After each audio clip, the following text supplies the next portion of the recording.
ka-trending, welcome back to ZK Trend. Ilang tulog na lang mangyayari na ang pinaka-inaabangan ng lahat ng ABS-CBN Ball 2025. Expected na star-studded ang naturang event at syempre ang inaabangan ko at ang inaabangan nga ng lahat ng bula ay sina Donnie at Belle o ang Don Bell.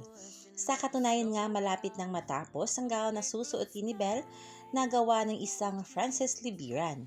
Ipinakita nga ni Belle ang magiging disenyo ng kanyang gown at sinukat pa ito.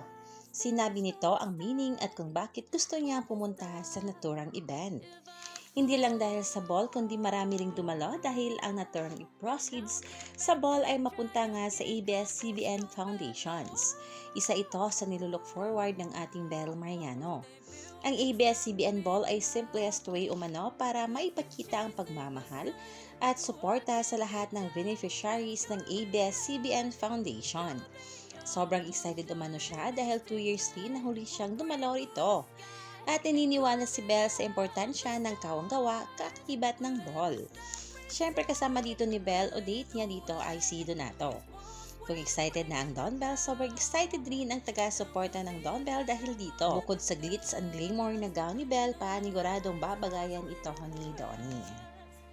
Simplest way we can. This is a way for us to show love and support and care to our beneficiaries, of course, and it's really a night that we all look forward to.